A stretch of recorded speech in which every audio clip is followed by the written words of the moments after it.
Hello, কি খবর? কেমন আছেন সবাই? স্মৃতির খাতার আরেকটা নতুন ব্লগে সকলকে স্বাগত জানাই। আগের ব্লগে তো দেখেইছেন আমি বড়দির বাড়ি এসেছি ওর মেয়ে মিমোর জন্মদিন উপলক্ষে। আজকে রাতটা এখানেই থাকবো, কালকে যাব বাড়ি। তো আজ যখন এখানেই আছি দিদিকে বললাম বাড়িতে থেকে বড়ি হচ্ছি, বেলাও পড়ে এসছে, বিকেল 5টা মতো বাজে। রোদের তো এখন আর অত তেজ নেই। আর এখানে সকালবেলা এত রোদ্দুর, বাবা গা পুরো জ্বালিয়ে দেয়, তখন কোথাও বেরোতে ইচ্ছা করে না। আবার বিকেলবেলাটা তার ঠিক অপোজিট, এত মনোরম পরিবেশ, সুন্দর, বেশ ঠান্ডা ঠান্ডা হাওয়া দিচ্ছে ফুরফুরে। এখন মনে হয় কোথাও থেকে একটু হেঁটেই আসি, বাড়িতে না বসে থেকে। তো দিদি বলল চল তাহলে ধনেখালি ঘুরে আসি।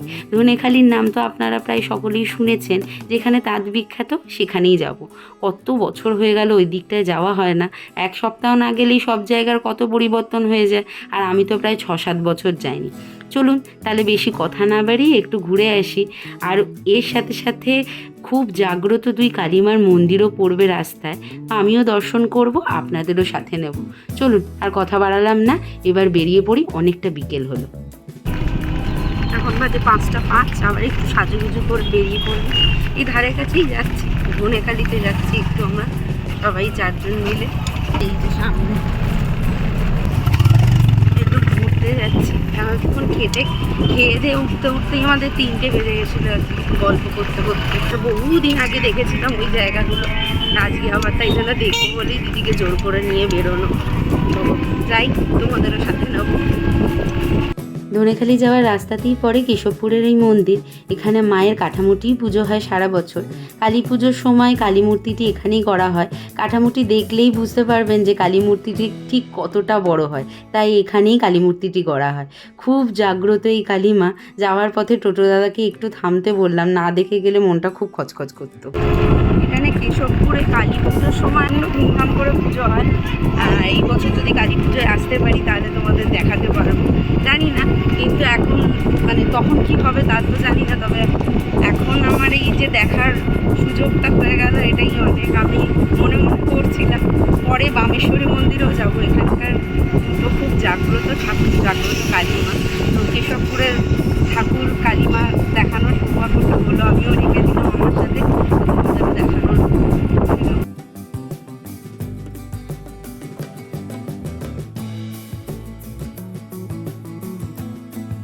পৌঁছে গেছি আমরা ধনেখালিতে। এখানে মল বলতে সামনে একটা এমবাজার আছে, আর তার পাশে SBF সিনেমাস।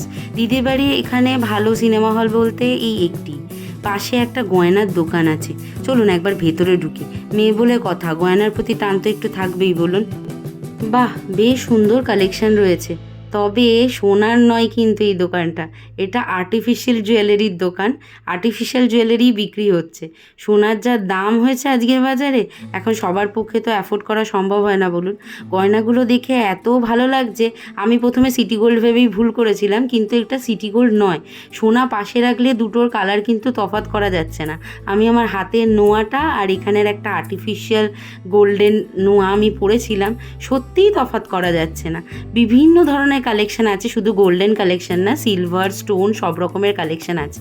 আজ কিনবো বলে ভেবে তো আসিনি, কিন্তু একটা নেক পিস আমার ভীষণ পছন্দ হয়েছে, সেটা পরের বারে এসে নেব। ভালো লাগলো আমার, ওইটা ভালো লেগেছে খুব। ঠিক আছে, এই দেখুন লাইন দিয়ে শাড়ির দোকান। তবে শাড়ির দোকানে ঢুকবো না, আলেকালে তো পরি 1-2 শাড়ি, কিন্তু শাড়ির দোকানে ঢুকলে লোভ সংবরণ করাটা আমার পক্ষে খুব মুশকিল। চলুন তাড়াতাড়ি বাড়ি ফিরি, আবার ফেরার পথে বামেশ্বরী মন্দিরে ঢুকবো। পৌঁছে গেছি বামেশ্বরী মন্দিরে। এখানে প্রতিদিন সন্ধ্যেবেলা নাম গান হয়। আমি বহুবার এসেছি এখানে, কিন্তু কোনোদিনই নাম গান শুনবার সুযোগ হয়নি। আজকে হচ্ছে ভেতরে নাম গান। চলুন ভেতরে গিয়ে একটু বসি।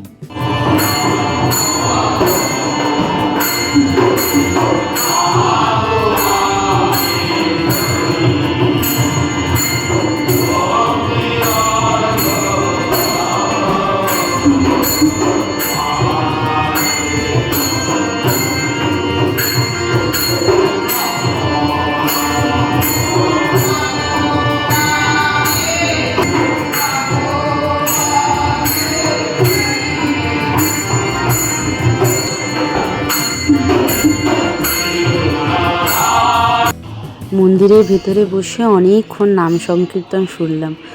মনটা পুরো ভরে গেল। খুব সুন্দর লাগছে এখন চারদিকের পরিবেশটা। বাইরে বেরোলাম, এখনও মন্দিরের ভেতরে নাম গান চলছে। কিছুক্ষণ পরে মায়ের মন্দিরের দরজা খুলবে আর সন্ধ্যা আরতি শুরু হবে। ততক্ষণ ভাবলাম আশেপাশে ছোট ছোট অনেকগুলো মন্দির রয়েছে, তো আমিও দর্শন করি আর আপনাদেরও সাথে করে নিয়ে যাই। আসুন তবে মন্দিরগুলো দেখে নিই।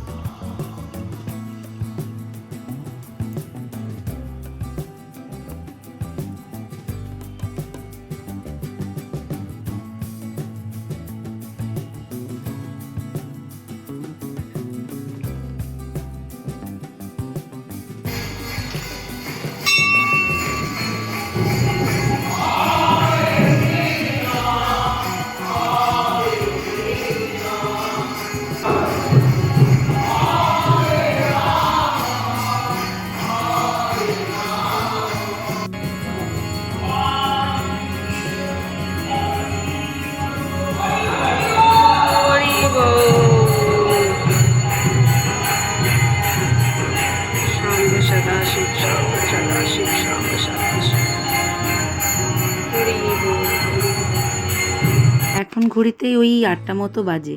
প্রদীপের আলোতে এতক্ষণ মায়ের সন্ধ্যারতি হলো।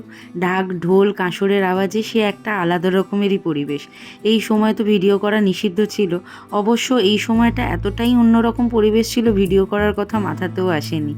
আরতি শেষে এখন মন্দিরের আলো জ্বললো, আর ওই দেখুন নীল শাড়ি পরে মা বসে আছেন।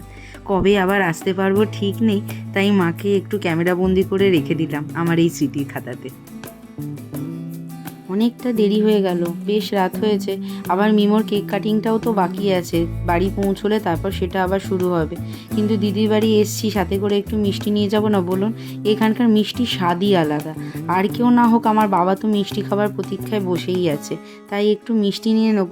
এখানে রসগোল্লাটা মানে গুড়ের রসগোল্লাটা খুব ভালো, তাই দিদি এখান থেকেই নিতে বললো, কিন্তু পেলাম না জানেন তো। তাই জন্য পাশে এই যে মাতৃ মিষ্টান্ন ভাণ্ডার, যেখানে দোকানটা দেখে বেশ ভালো লাগলো, মিষ্টিগুলোও বেশ লোভনীয় লাগছিল। এখানে দেখলাম গুড়ের রসগোল্লা আছে, তাই এখান থেকেই একটু গুড়ের রসগোল্লা আর মাখা সন্দেশ নিয়ে নিলাম।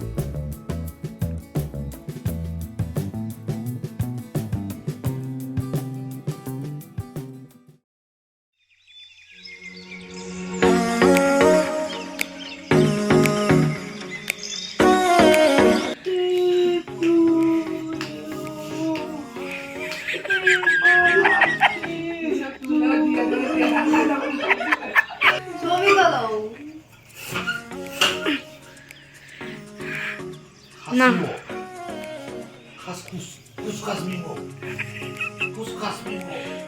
নেনে ফুদে। Happy birthday to you, happy birthday to you, happy birthday dear Asmita, happy birthday to you.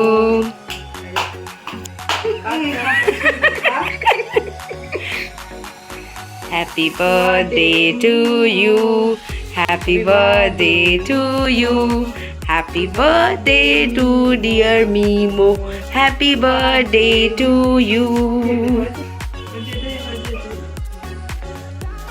হ্যাঁ হ্যাঁ, তোর ভাই কেক খাওয়ার জন্য বসে আছে, ভাবছে